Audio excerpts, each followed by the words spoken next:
안녕하세요. 생각하는 신앙생활, 오늘은 두 번째 시간입니다. 오늘은요, 하나님의 뜻을 따라 살면 자유롭지 못할 것 같아요 라는 질문에 대해서 함께 생각해 보려 합니다.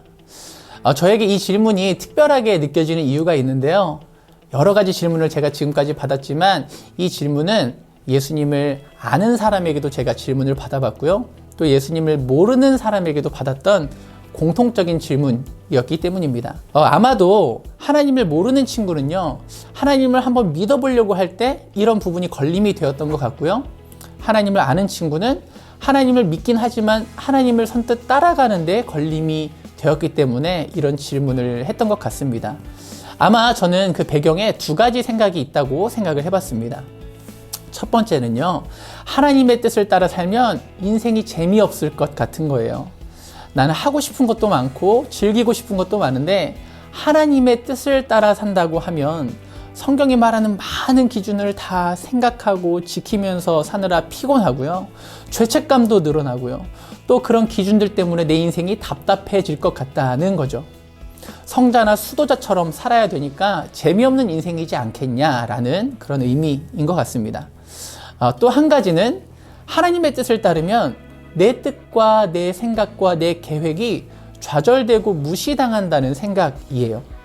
하나님은 나보다 강하시고요. 하나님은 항상 나보다 옳은 분이시기 때문에 내가 하나님의 뜻을 따라서 살면 항상 내 뜻은 거부당할 수밖에 없고 내가 하고 싶은 것을 주장하지 못한 채 억압당하는 인생을 살 것 같다는 말입니다.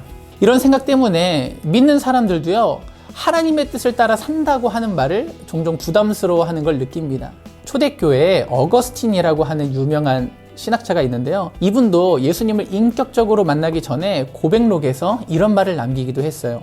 하나님, 저를 정결하게 해주십시오. 그런데 지금은 그렇게 하지 말아 주십시오. 사실 이것이 우리 마음속 한켠에 있는 솔직한 심정인 것 같습니다. 그렇다면 우리는 이런 문제에 대해서 어떻게 생각해야 할까요? 저는 먼저 하나님에 대한 오해를 수정하는 것부터 시작했으면 좋겠다라는 생각을 했습니다. 왜냐하면 이런 생각은 하나님의 뜻을 따를 때 인생이 재미없고 억압될 거라는 생각이잖아요. 이것은 하나님의 생각과 조금 다른 정도가 아니라 완전히 다르기 때문이에요. 하나님은 우리가 행복하고 자유롭기를 원하십니다. 윤동주 시인의 십자가라는 시에서 이 시인은 예수님을 괴로웠던 사나이라고도 표현하지만 행복한 예수 그리스도라는 표현을 했어요. 저는 이 표현이 참 좋습니다. 왜냐하면 예수님의 십자가를 생각하면 분명히 괴로웠던 게 사실이지만 예수님의 일생은 누구보다 행복했던 게 분명하거든요. 그래서 예수님은 기쁨과 즐거움에 대한 많은 가르침을 남기셨고요. 또 사람들과 더불어서 의미 있고 실제로도 행복한 삶을 사셨습니다. 심지어 너희도 나처럼 기뻐했으면 좋겠다. 내 기쁨이 너희에게도 충만했으면 좋겠다 라고까지 말씀을 하셨습니다. 그렇다면 하나님은 우리가 행복하고 자유롭기를 원하시는데 왜 우리가 하나님의 뜻을 따르기 원하실까요? 저는 이 두 가지를 조화시키는 것은 한 가지 답밖에 없다는 생각을 합니다. 바로 하나님의 뜻을 따르는 것이 우리에게도 진정한 기쁨과 자유를 준다는 것입니다. 이게 일반적인 상식에서는 잘 이해가 안 되는 말이죠. 하지만 이 말씀을 한번 살펴볼까요? 내가 아버지의 계명을 지켜 그의 사랑 안에 거하는 것 같이 너희도 내 계명을 지키면 내 사랑 안에 거하리라. 내가 이것을 너희에게 이름은 내 기쁨이 너희 안에 있어 너희 기쁨을 충만하게 하려 함이라. 예수님은 지금 하나님의 뜻인 계명을 지키는 삶을 말씀하시면서 그것을 사랑과 함께 이야기합니다. 그리고 그 결과로 우리의 기쁨이 충만하게 된다고 말합니다. 무슨 의미일까요? 하나님의 뜻인 그 계명이 하나님을 사랑하는 삶과 밀접한 연관이 있고 그 하나님을 사랑하는 삶 안에서 우리의 기쁨이 충만하게 된다는 의미입니다. 저는 사실 우리가 살면서 다 이런 경험을 해봤다고 생각이 들었어요. 왜냐면 우리가 다 한 번씩 사랑을 해봤기 때문이죠. 사랑에 빠졌을 때 우리가 이런 경험을 하기 때문입니다. 사랑에 빠지면 우리는 어떻게 변합니까? 우리는 그 사람과 최대한 가까이 하려고 접촉점을 만들기 위해서 애를 열심히 쓰죠. 또 그 사람이 좋아하는 취향을 알아내기 위해 애를 씁니다. 조금이라도 단서가 될 만한 게 있으면 그것을 반복해서 생각해요. 사실 거의 묵상을 합니다. 그 사람이 좋아할 만한 모습을 갖추기 위해 좋아할 만한 행동을 하기 위해서 애를 쓰는 것이죠. 그런 모습으로 변하려고 하는 것입니다.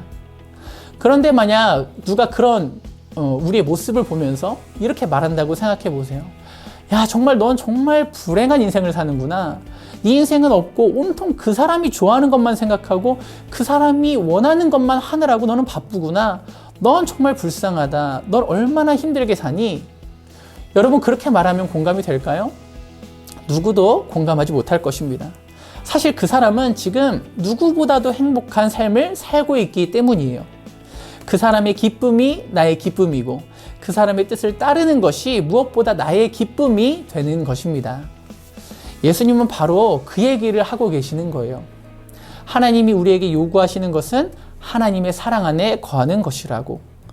나를 향해 충만하게 쏟아지는 그 하나님의 사랑을 받아서 누리고 그 하나님이 내가 얼마나 행복하고 자유하기를 원하시는지를 우리가 알기를 예수님은 원하시는 것입니다. 우리가 불완전한 사람을 사랑해도 이렇게 큰 기쁨을 얻게 되잖아요.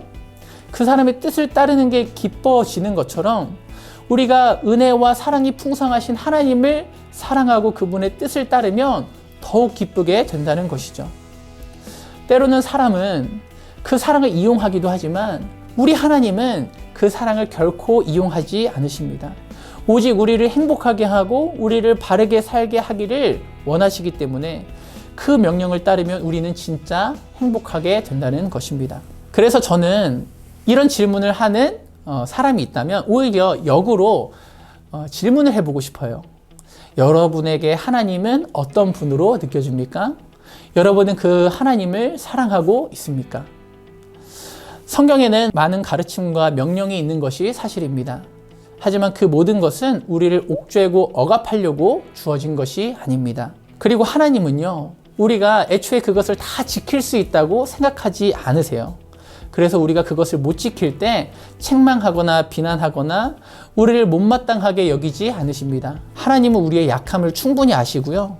그래서 사실 우리를 위해 예수님을 보내주신 것이죠. 이제 우리에게 성경의 여러 가지 명령은 우리를 자유하게 하기 위한, 우리를 행복하게 하기 위한, 그리고 우리가 하나님의 뜻 안에서 성장하게 하기 위한 명령으로 주어진 것입니다. 이 사실이 여러분에게 기쁨으로 다가오시나요? 만약 그렇지 않다면 지금 한번 하나님과 나의 관계가 어떤지를 점검해 보시는 것도 좋을 것 같습니다. 그래서 그 사랑을 한번 느껴보세요. 그 사랑의 관계를 한번 회복시켜 보세요. 그러면 하나님이 주시는 성경의 명령들이 새로운 관점으로 다가오는 것을 느낄 수 있을 것입니다. 저는 다음에 다시 인사드리겠습니다. 안녕.